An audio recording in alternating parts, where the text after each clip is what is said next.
it's my pleasure to be here. Fantastic to return back. I will entertain you by talking about domain walls and their gravitational wave signatures. Who from you have ever heard about domain walls? Raise a hand. Okay, 3 people, 4 people. Okay, good. Very good.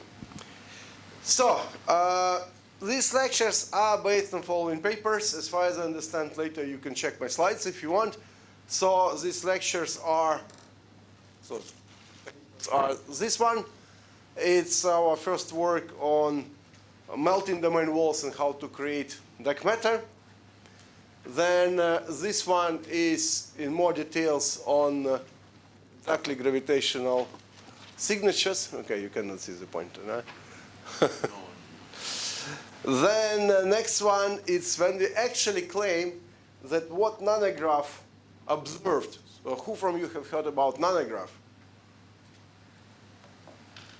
Okay, so nanograph, I will tell you what it is. That what they observe could be well actually explained by domain walls, especially by melting domain walls. And the next thing is that we were looking at numerical simulations for this stuff. Oh, there was some interesting thing. Oh, look, I can do this.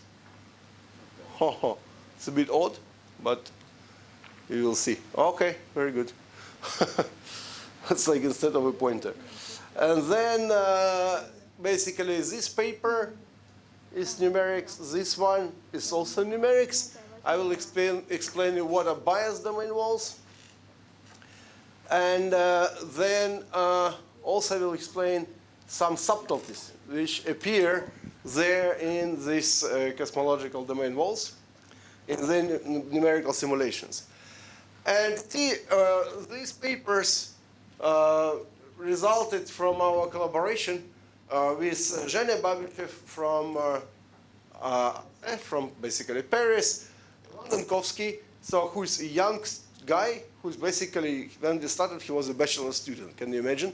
And he was already running these supercomputer simulations. Very smart guy in Moscow. Then his advisor Dima Gorbunov, it's this guy who is the co-author of the book with very like good guy who is more connected to particle physics than me, for example, like very phenomenological. Then Sabir Ramazanov, who used to be my postdoc, but then he moved to Moscow. Maybe not the best time to move to Moscow, but he's now a faculty. Then for this orange paper, when we were discussing how to fit nanograph, also Samantha Rom joined us, and he moved after that from Prague to Naples. Okay. So let me first explain you what domain walls are.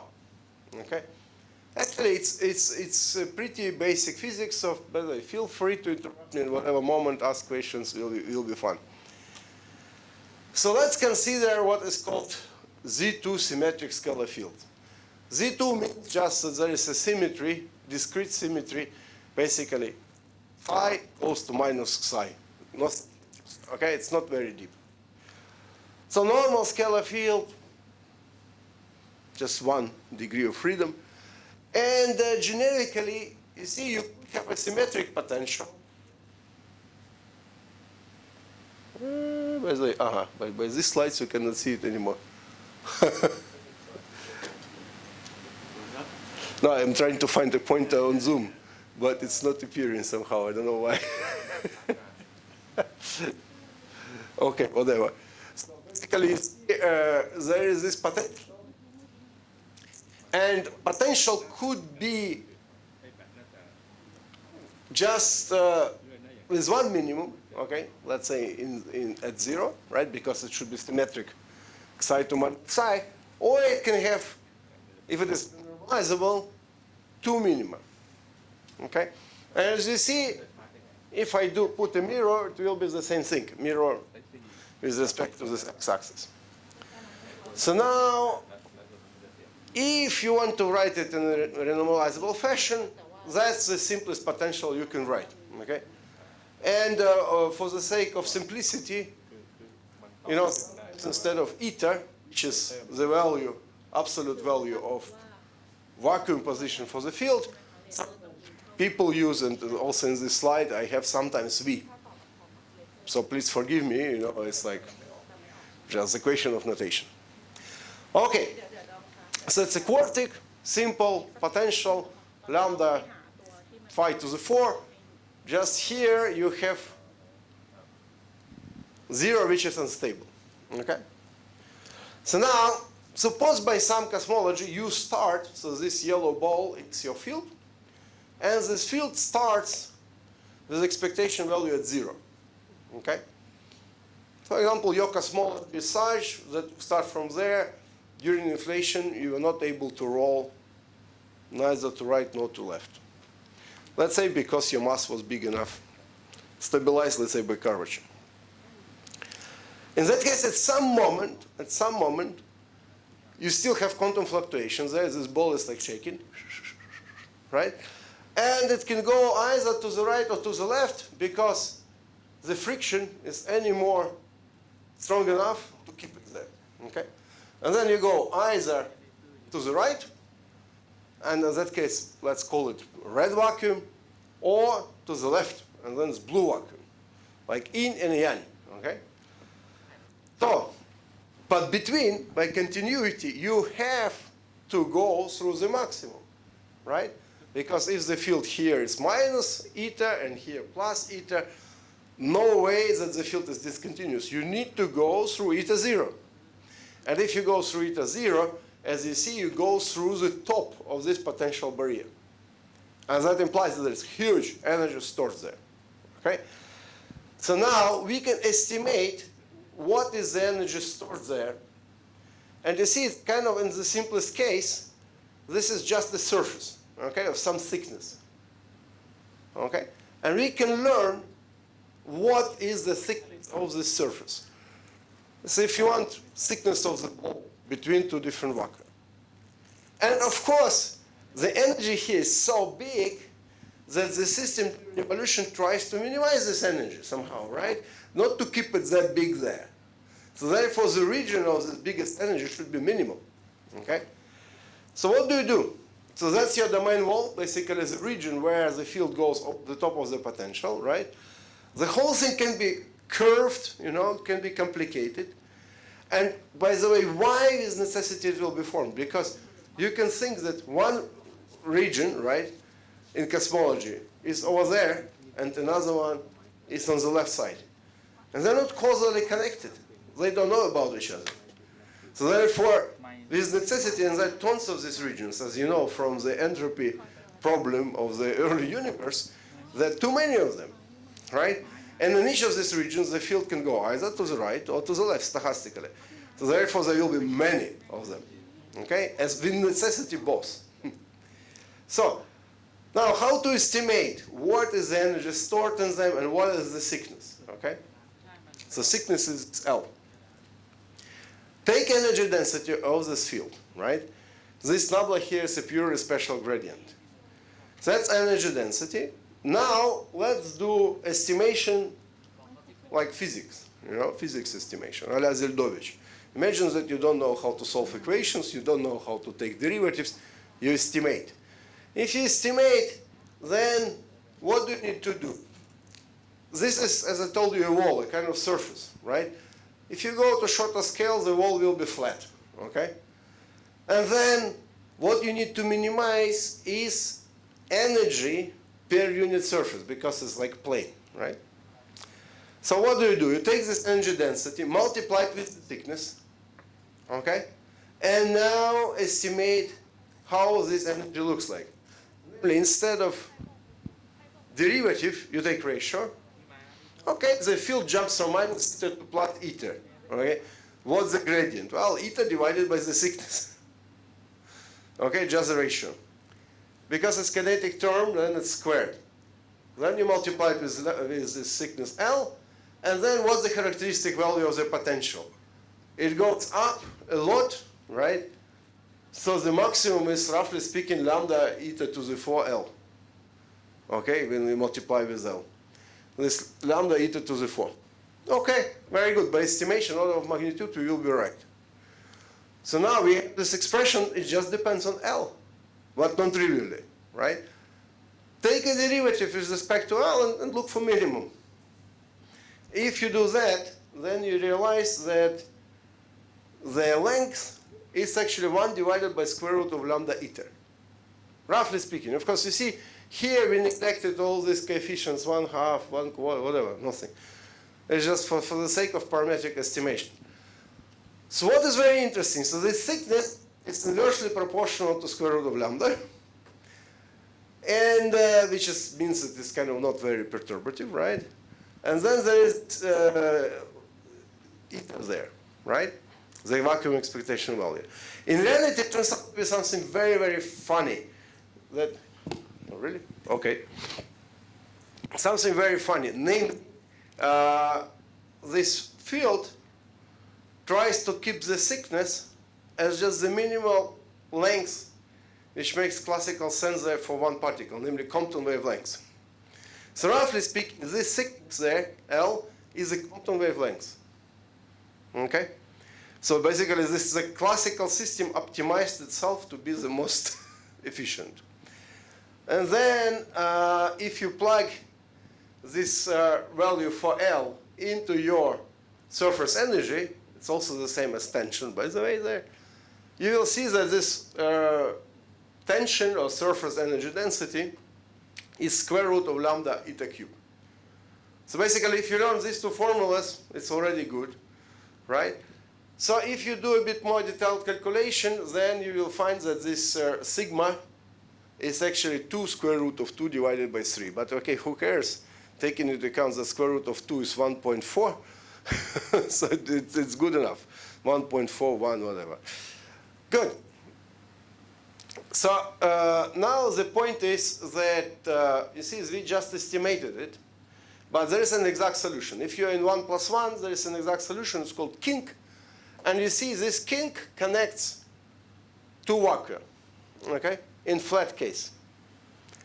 And it can be kink, it can be anti-kink if you do a mirror of this picture, right, with respect to this y, whatever, phi axis. So the energy distribution looks like it sits, you see, in the middle when this transition happens, obviously. And this is an exact, very simple solution. Okay, yeah, it's non-linear, sure, but it's a very simple thing. Of course, you can also boost it. Okay, that's important. You can also boost this kink, and it's also a solution because of Lorentz symmetry. Good. So now, what is really funny is that if you take this kink energy momentum tensor, so that's energy momentum tensor for the field. So now you plug in this solution and evaluate this energy momentum tensor on this solution.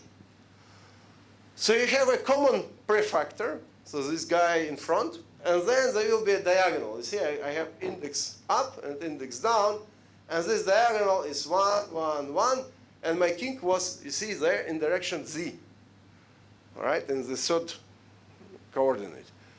And suddenly in the third coordinate, I have 0. Okay? So if it were 1, what would it be? So imagine there will be a constant, and then after that there will be matrix for this Tah mu nu, 1 index up, 1 down, and all entries in this diagonal is 1, 1, 1, 1. So what it is in that case? I know you know. So guys, so what would it be? So suppose I write Tah mu nu, which is just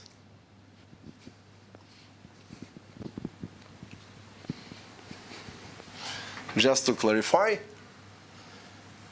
I hope there is nothing very important. No, you can erase it. Okay, perfect. Then I will erase maybe this.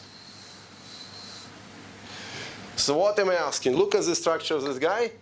So if my Tah mu nu is proportional to, and here I would put diagonal, right? 1, 1, 1, 1, 0, 0.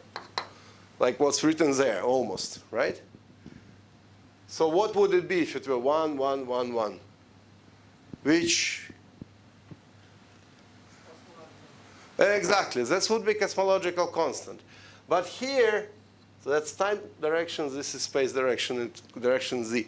Here we have 0, right? So it implies that this energy momentum tensor is highly relativistic.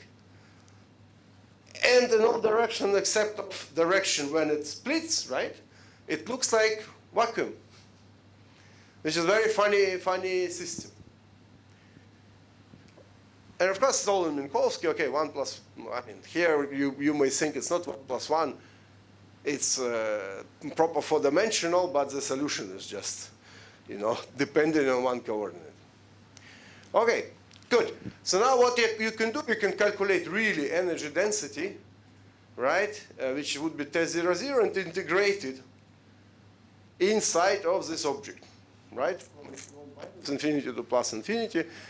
And then what you will get is exactly this formula, okay? So basically what you create a wall. Big, strong wall, right? And not as beautiful as this one, maybe even more beautiful because it goes through the whole universe, okay? And there are many of them, they intersect, they move, they live their own life. And you see, this is a very crazy thing because you start from some very simple mathematics, absolutely normal field theory, there's nothing crazy about it, and yet you get a wall, maybe not one, maybe more, across whole universe. So your whole universe will be cut in these pieces by walls. And these walls will be moving. Okay? Good. So first people who went to study this kind of unorthodox idea was these three gentlemen. And this is Yakov Borisovich Zeldovich. The second person is Kobzarev, and then Boris Shokun. So you see, you're allowed to think about such interesting ideas, like walls across whole universe, if before that you have done something very useful. And of course, Yakov Boris Zeldovich, as you can see by three golden stars of hero of socialistic labor, he has done something very useful, because basically each star is a new type of, of a hydrogen bomb. So this guy was one of the fathers of Soviet nuclear weapons, and he earned him a good time to work on astrophysics and the problems he thought are useful, more than those which bring him golden stars, Good. So basically, they have a very nice paper. It's a very short one. I encourage you to read it. It's well written. It's translated in English. You can read it. And they were the first who really entertained this idea. So suppose there is discrete symmetry breaking, because you see, what does it mean, symmetry breaking? It means that the system respects some symmetry, right? But the vacuum does not. So like with this field theory, from which we started, it was symmetric.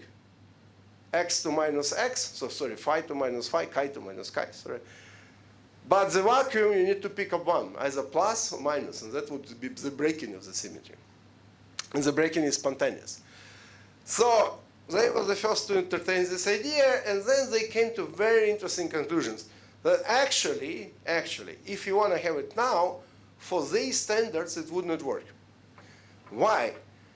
Because, as you know, there is cosmic microwave background, right? And in cosmic microwave background, it has temperature. Now, very, very naively, right, the universe expands, this radiation cools down, so temperature gets redshifted as 1 over A, and if you take fluctuations of the scale factor, so that suppose this expansion is not the same everywhere, right? In that case, it will be delta T divided by T, obviously from this formula, proportionally by absolute value, delta A divided by A. But this delta A divided by A, it's exactly your perturbation, your Newtonian potential there, okay? So if you do that, then what you will see is that because delta T over T is Newtonian potential, take now abuse of Poisson equation. By the way, why this Poisson equation would not be a good approximation? Who knows from you? Well, just because before that I showed you that T mu nu for this stuff is ultra-relativistic, right? But Poisson equation is non-relativistic. But, for the sake of estimations, you can do that. So, and you see that there is Laplacian of this Newtonian potential is equal to G and then energy density. Well, what is energy density? Surface density times this delta function, which splits your space in two. So basically the idea is there is one wall per universe. You see, that's the minimalistic assumption of Zildovich, Kobzarev, and Okun. They say, okay, let's say it's minimum, with just one of these walls per universe. If it is the case, and of course when they mean per universe, they mean per Hubble volume, right?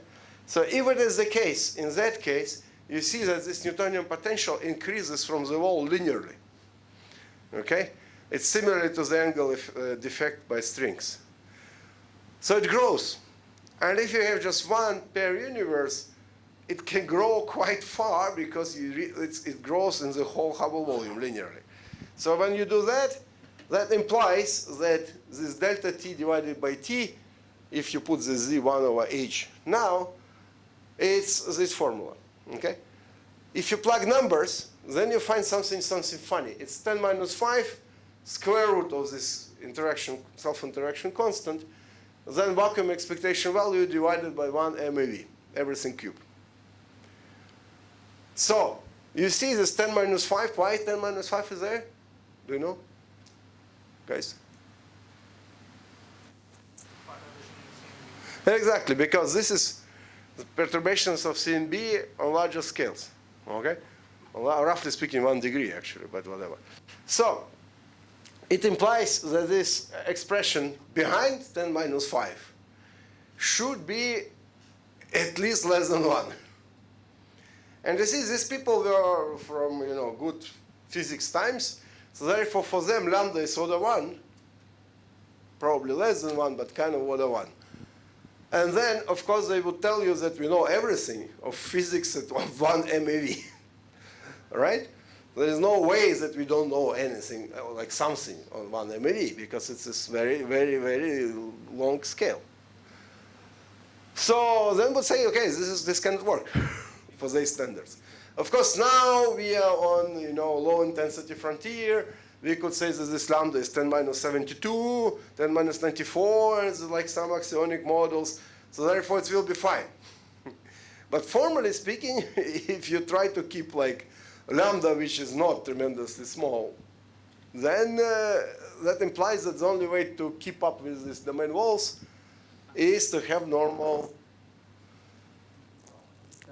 be on scales which are below 1 MeV, which is a bit too much.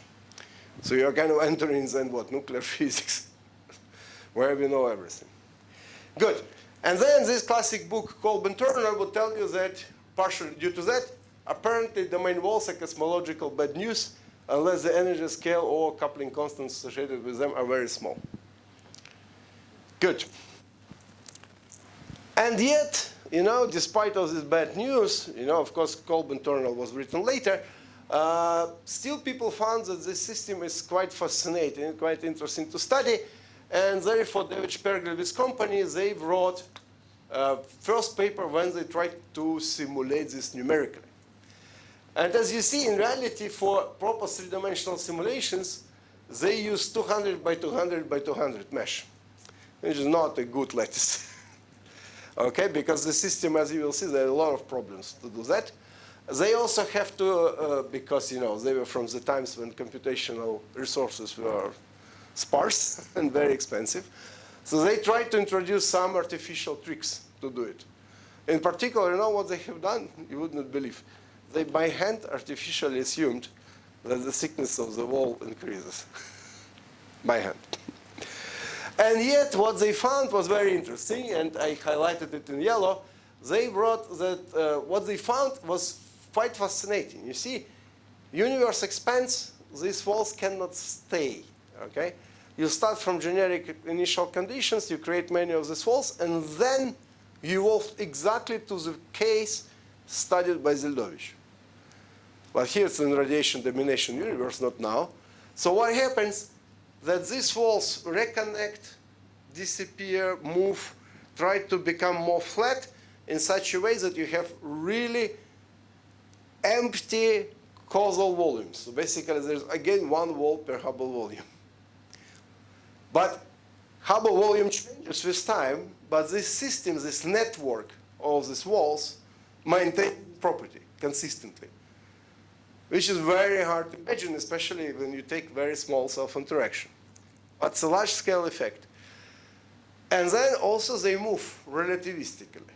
Okay, that's another interesting story. They move with actually like 0.40% of the speed of light. So that was very interesting observation. But why it is dangerous? Why it's actually quite bad?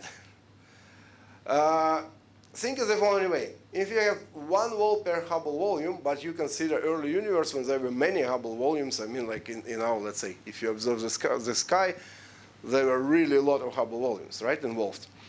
So therefore, you would care on average what would be the energy density of these walls. And now the formula which you can learn, and that's very useful for estimations, is the following. You take the surface density, which we calculated right before, the sigma. And now you want to calculate the mass. Okay, what do? Multiply with surface. But if there is 1 wall in Hubble volume, what's the surface? Well, inverse Hubble squared. So therefore, the mass of this wall is sigma wall divided by Hubble squared. And now you know that the volume is actually Hubble, the inverse volume is Hubble cube, right? So therefore, what you do, you take this mass, divide by the volume, that implies multiply with Hubble cube, and what you will obtain is that the density, energy density of this wall, is sigma wall multiplied with h. Okay?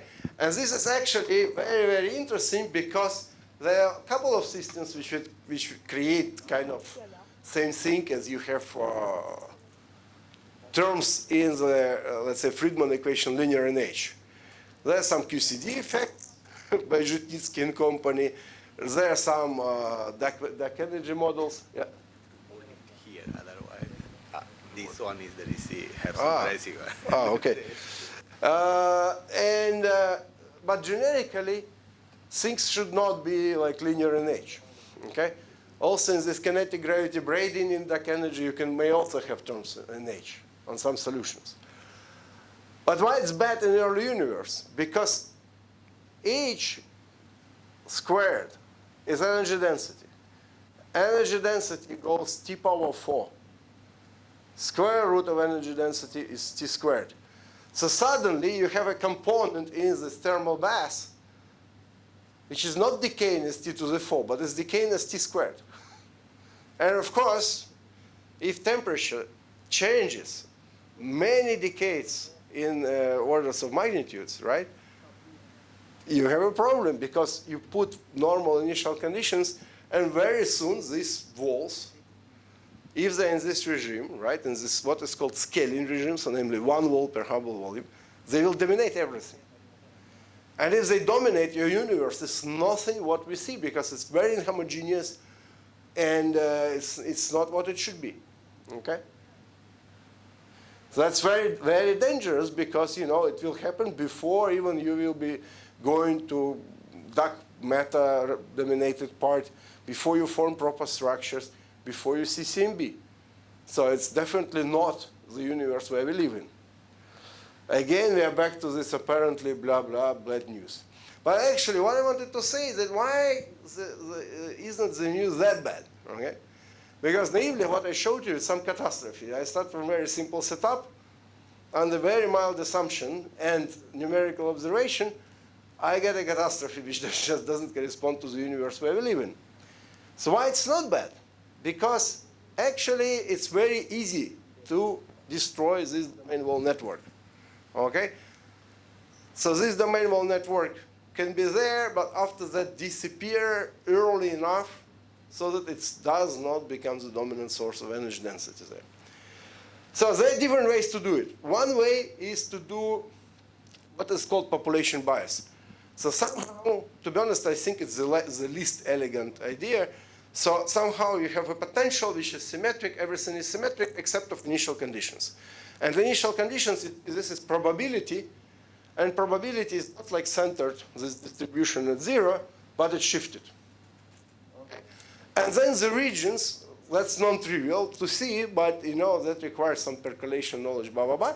It turns out that percolation theory would tell you that if you start from the shifted distribution, those regions which are more, those vacua which are more probable, as you see there now on the right, they will be more dominant by far. So basically then they will destroy those which are less probable. Interesting enough, now this put in doubt by the point of how long-range correlations you have. It's also not entirely clear whether this population bias, that's what is called population bias, because you populate one type of vacuum more preferably than others. Whether this works in inflation is not clear, because it turns out that it requires some property of distribution. And it's still kind of active research. So if you want to investigate this, I can show you papers, not our papers, where it's done. So basically, we have not done that. We have not studied that. So therefore, I will go to next point. So these pictures are, by the way, taken from nice paper by Kitajima, Lee, Murai, Takahashi, and Yin.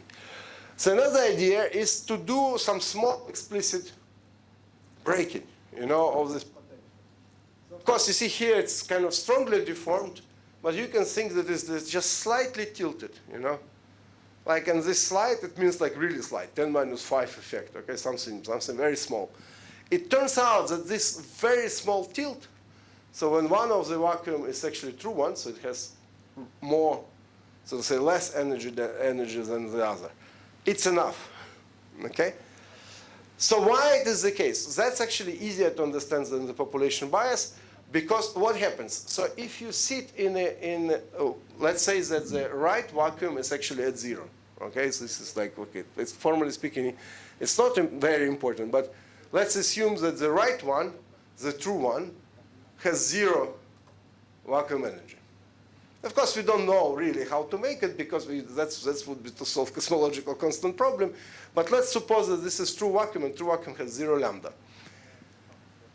Or at least very, very small for this early universe energy scales. Then the left vacuum has positive lambda. But what does it mean, positive lambda? Positive lambda means negative pressure. And now imagine you have regions where the pressure is 0, and you have regions where the pressure is negative.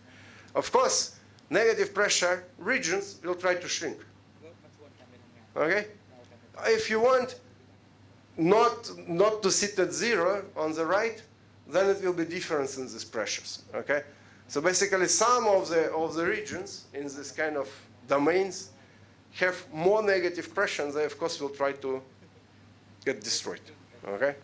So therefore, this potential bias, when you start entering the energies corresponding to this bias, of course, if before they fly with, let's say, these walls, kinetic energy which is like orders of magnitude larger than this bias, then nobody cares. But if you start moving with less energy, then you will know that this is what will happen. Then there is a third option, which is very elegant. To be honest, to my taste, it's the most elegant out of all of them, because you see, first one, it's a strange idea about initial conditions. Second one is explicit breaking, which is always equation why and how, even though, of course, you can always say that there's some like kind of asymptotic symmetry or some, you know, some mechanism which breaks it, let's say, non-perturbatively, whatever. But there is another option, to be absolutely symmetric. Okay? But symmetric and yet time-dependent. So the idea would be the following, that you, in the early universe, you see when you are very much blue, so very much hot, you have this potential. This is the blue one. But now, the coefficients of this potential, they are temperature dependent. So that implies they're time dependent. And if they're time dependent, temperature drops down, so these coefficients change, and the potential may go back to normal. You see, first it's yellow, and then it's red, and then the next step, and then it will have just one minimum. So basically, it's a very interesting idea that the symmetry may get restored at low temperatures. So it's inverse from normal attitude when you say that the higher the temperature, the more symmetry you have.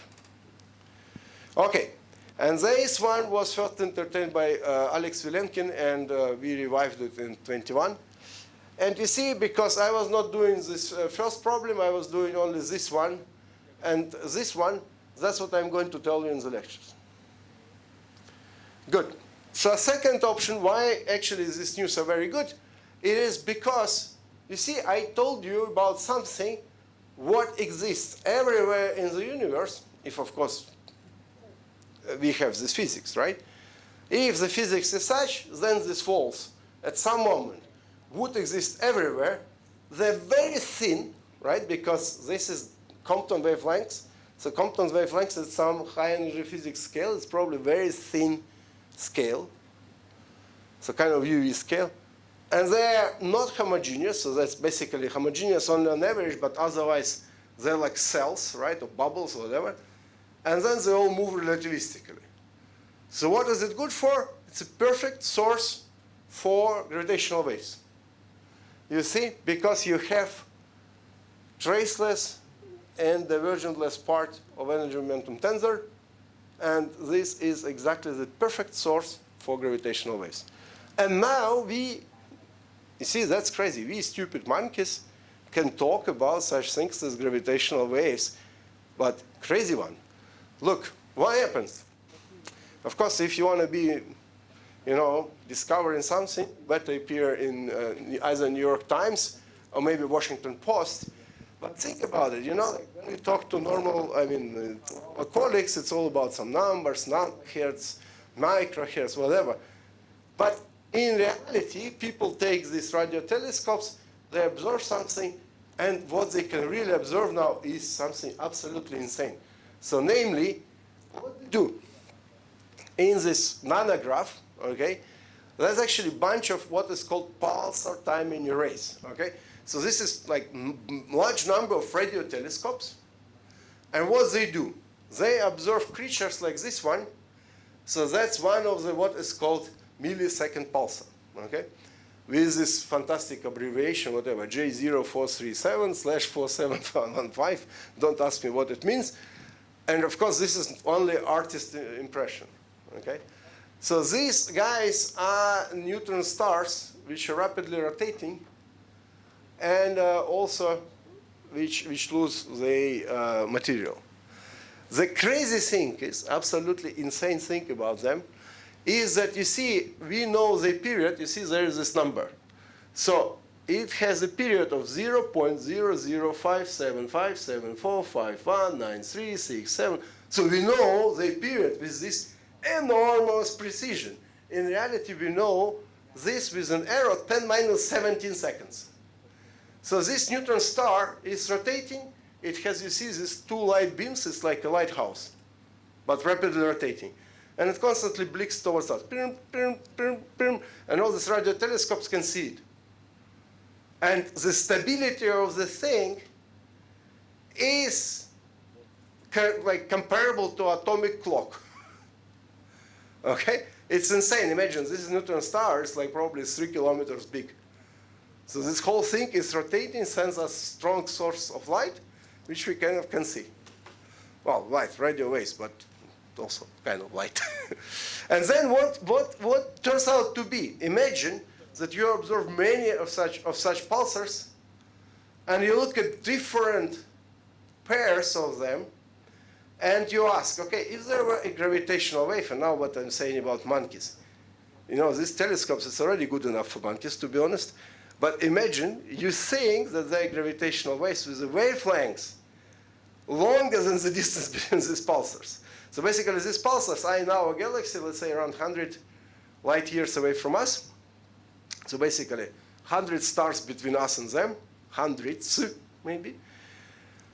But the wavelengths should be like correspondingly around distance to nearer stars, some light years. So can you imagine gravitational waves with the wavelengths of light years? It's insanity. And now what you do, you use these pulsars as your interferometer, in some sense. So you look how this gravitational wave would change the period. of each of them. Of course, if you take one of them, you don't see anything. But if you do correlations between different pairs of all these pulsars, and now they see all 68 of them, I think maximum what you would see, just because of limitation, how far you can see, it's like around 200. But this 68 is already good enough to see this correlation in change of period between different pairs. And then it's a question whether you correlate these guys, which are connected by different angles. So you see? So they can be by 90 degrees, by 180 degrees, and that's a pattern of if you want gravitational waves, whether it squeezes like this or squeezes like that. This cross or X.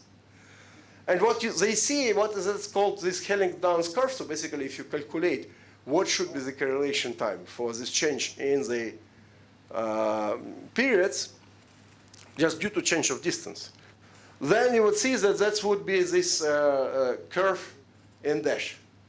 And these are like experimental things what they see, observational things, of course, not experimental. They cannot rebuild the universe. It's amazing, right? Because by your naked eye, I'm not experimentalist, you know, but for me, that's quite convincing that what they see is really this curve.